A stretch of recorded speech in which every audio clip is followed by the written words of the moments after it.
1983 में। 2013 में वो फ्लैट 2.1 करोड़ में बेचा। इससे बढ़िया कोई इन्वेस्टमेंट हो सकता है क्या? Was that a great investment or not? What is the? It was a great investment. Okay. Any other views? No. 70 times in 30 years. 70 गुना 30 साल में 9% CAGR होगा। 9% CAGR होगा। ओके, तो इतना अच्छा नहीं है। Okay, how many people agree with that? Yes, yes, please. What? It is 9% CAGR. Okay. Normal investment में भी करना तो इससे शायद ज्यादा हो। What do you mean normal investment? ये नॉर्मल नहीं था। नहीं 8 to 9% इन नॉर्मल। तो ये 9% है। आप अग्री कर रहे हो कि ये 9% है और इसलिए इतना अच्छा नहीं है। हाँ sir. Around 11 to 12% compound it should come. It should come around 11 to 12. How did you get that, sir? Same rule of 72. Rule of 72. Okay. 6 times compounding of 52. तो बराबर से नहीं किया सर आप। Okay. हाँ? It is 30 years. Absolutely, it is 30 years. Yes. So was this a great investment, sir? यही पैसा share में लगा देते। हाँ, तो इससे ज्यादा होता तो वो share would have been better, ये बोल रहे हैं आप। लेकिन ये अच्छा था कि नहीं? ये अच्छा है। तो कितना छूट रहा है इसमें? को टैक्स तो गिनना ही पड़ेगा। हाँ, तो क्या छूट रहा है? बिना टैक्स के छूट बोलिए, अच्छा था कि नहीं इन्वेस्टमेंट? बिना टैक्स के, एक बार टैक्स को छोड़ दीजिए, बिना टैक्स के अच्छा था कि नहीं इन्वेस्टमेंट? कितना छूटा था? 4%। सॉरी, 4%। 4% ही छूटा, सिर्फ 4% तो सेविंग्स बैंक रेट है। तब आप तो कह रहे हैं कि बहुत बुरा इन्वेस्टमेंट है। ओके, 16-17% छूटा। ओके, सो ऑब्वियसली कोई भी इन्वेस्टमेंट अच्छा है कि नहीं है, ये जानने के लिए उसमें कितना पैसा छूटा है वो पता करना चाहिए। इतना बड़ा हो गया, ये हो गया, 70 गुना हो गया, वो एकदम गलत। 5 साल में डबल हुआ है। That's right. He's got it absolutely right. हर 5 साल में roughly डबल हुआ है, यानी 72 divided by 5. Okay, that's slightly more than 15%. It's 15.2%. Okay, more than 14%. It's more than doubled in 5 years. Okay, this is the rate. This is the actual rate. 15.2%. अब बताइए, अच्छा था नहीं था? हाँ, सुपर था नहीं था? सुपर था, correct. 15.2 is a great return. Okay, लेकिन 15.2 था क्या? कैलकुलेशन सही है, लेकिन 15.2 था क्या? Inflation is to be calculated. कितना था बताइए ना सर, अपने भारत की तो बात है। कितना था इन्फ्लेशन? था क्या? 15% था क्या इन्फ्लेशन कभी भी? कॉस्ट इंडेक्सेशन नहीं सर, ये तो इस पे ही है, विदाउट टैक्स कैलकुलेशन है। So one is your return is not actually 15.2, इस पे टैक्स लगेगा। अब हम कुछ भी करते हैं तो हमारा पार्टनर दिल्ली में बैठा रहता है। ओके, लुंगी वाला पार्टनर है अभी फिलहाल। ओके, तो टैक्स इसमें indexation 42 post tax. Now that 14.42 year after year, but is it a great return? No. How would you decide whether it is a great return or not? Because मैंने 100 metre की race 12 second में पूरी करी। मैंने बहुत अच्छा race run किया कि नहीं किया, कैसे बताएंगे? Comparison, right? ये रेस है, राइट? तो दूसरा मैं करता, किसी ने कहा, right, Sensex would have done better. किसने कहा था सर सेंसेक्स? सेंसेक्स आपने कहा था सर। हाँ, सेंसेक्स इससे बेटर करता सर। पर्टिकुलर स्क्रिप्ट सेंसेक्स, चलिए ना, सेंसेक्स पर्टिकुलर स्क्रिप्ट में तो सेंसेक्स इससे बेटर करता। ओके, करता। ओके, सो 2.7 करोड़ करता। ओके, और चूंकि उस पे टैक्स नहीं है, उसका रिटर्न 16%, प्री टैक्स भी 16, पोस्ट टैक्स भी 16। और कौन रनर था इस रेस में? Any other runner in this race? Gold would have done better or worse 30 साल में? इक्विवेलेंट कितना 14%, 9%.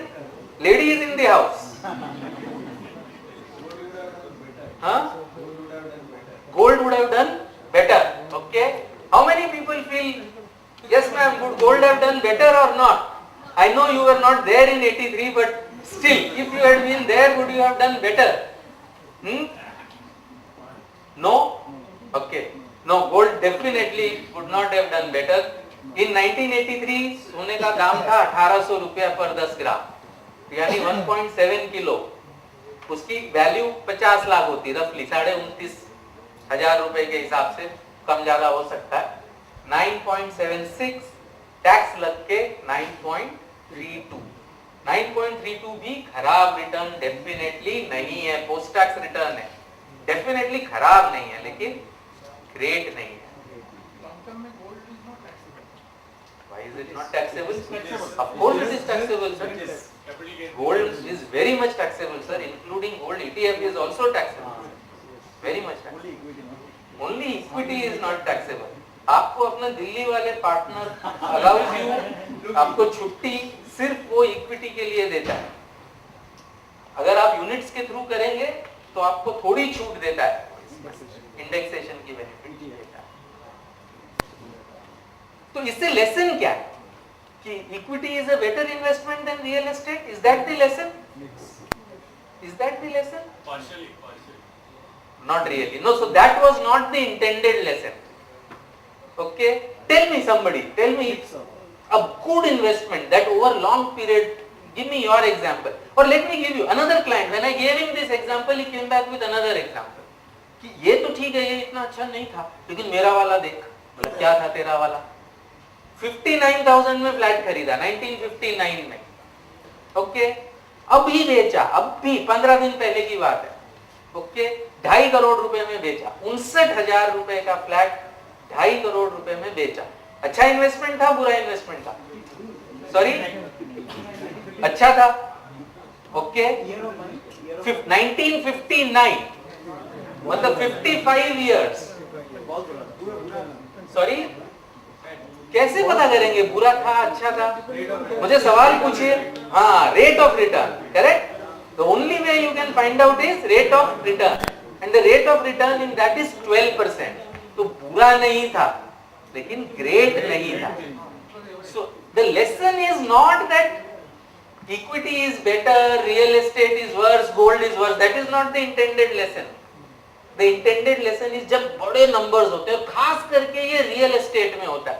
क्योंकि हम पैसे ज्यादा लगाते हैं, तो जब बेचते हैं तो पैसे ज्यादा आते भी हैं, तो हमको लगता है रियल एस्टेट बहुत अच्छा. 3 लाख का 2.1 करोड़ हो गया, या 59.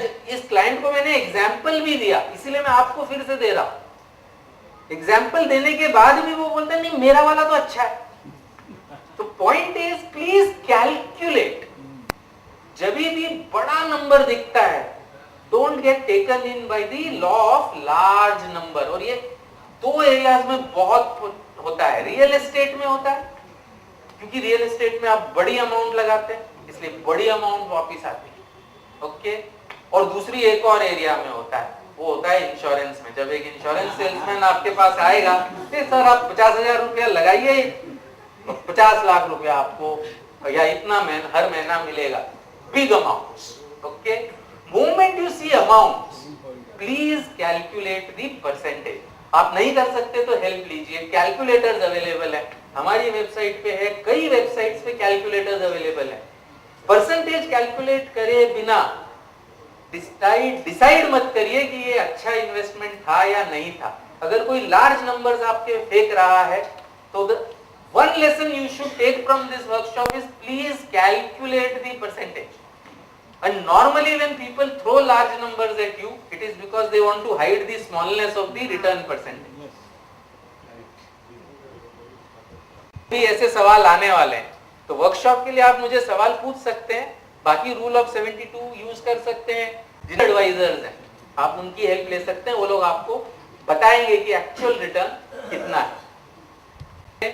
This is a series of questions and answers. ये एक इन्वेस्टमेंट प्रोपोजिशन है आपके लिए. 2 लाख रुपया दीजिए, आप इन्वेस्ट करेंगे, कितना परसेंटेज रिटर्न है सर? 50%, राइट? पक्का एक साल में 2 लाख का 3 लाख हो गया, 50% रिटर्न है, वो तो गारंटीड है, कैलकुलेशन इजी है एक साल का।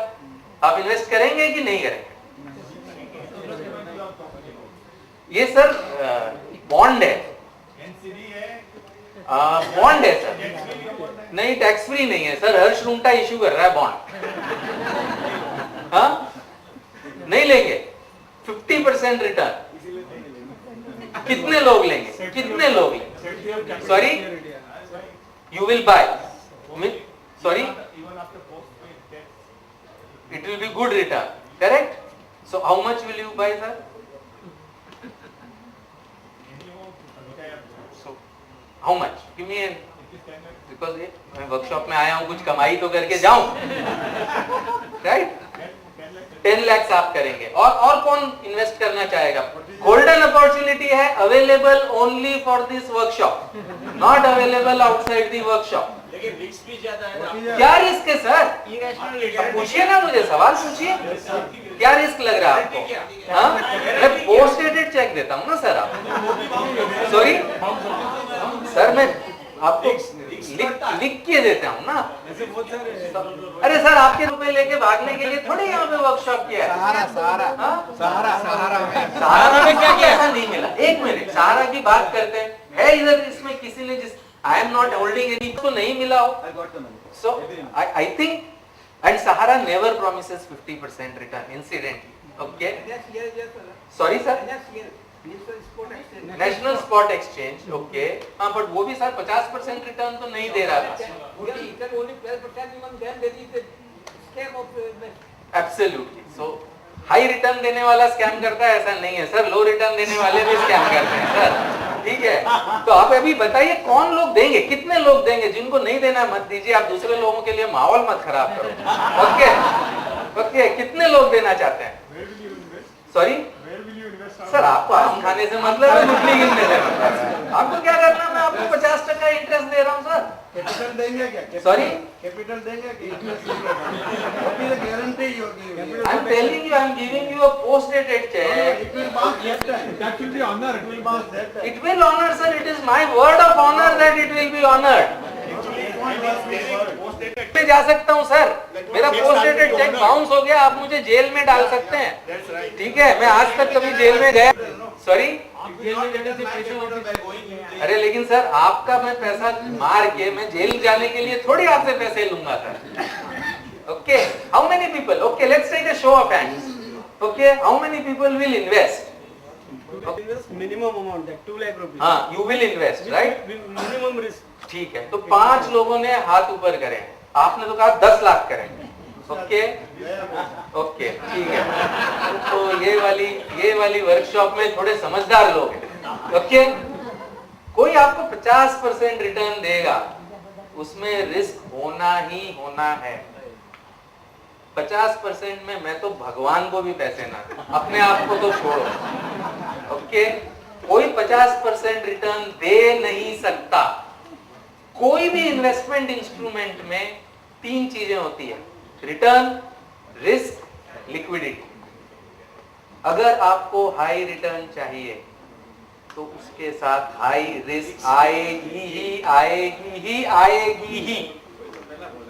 ऐसा कोई एग्जैक्टली, ये हम सब समझते हैं, सब समझते हैं, ऐसा बात नहीं है कि हम समझते नहीं है, सब समझते हैं हम। और ये 10 लाख मुझे देते नहीं है, इन्होंने हाथ ऊपर कर दिया था, मैं चेक मांगने जाता तो देते नहीं है मुझे, ठीक है? तो समझते सब है, लेकिन कभी कभी True Life, it is ICICI Pru mutual fund, okay, right? So will you give it to ICICI Pru mutual fund, right? And they are not a borrower, they are a fund manager. Okay, they are not a borrower, they are not allowed to promise any returns. No mutual fund is allowed to promise any returns. Okay, in fact, अगर कोई आदमी आपको कह रहा है कि आपको high returns मिल रहे हैं at low risk, he is either lying about the returns or he is lying about the risk, or in most cases he is lying about both. Okay, तो clearly ये जो हमारी मन में एक लालसा होती है ना, हाई रिटर्न, रिस्क नहीं लेनी है लेकिन रिटर्न्स हाई चाहिए, दैट इज वो डाउनफॉल है, वो पतन है हमारा, उसी से हम फंस जाते हैं। और कितना हाई चाहिए वो हर आदमी का अपना एक लेवल होता है। तो अगर रिस्क है हाई रिटर्न में तो इसका क्या मतलब, हम रिस्क ना लें, बैंक डिपॉजिट्स में डाल दें। बैंक एफडी में सब लोग इन्वेस्ट करते हैं, everybody here has bank FDs, yes, तो मतलब सारा पैसा बैंक एफडी में डाल दें, क्यों?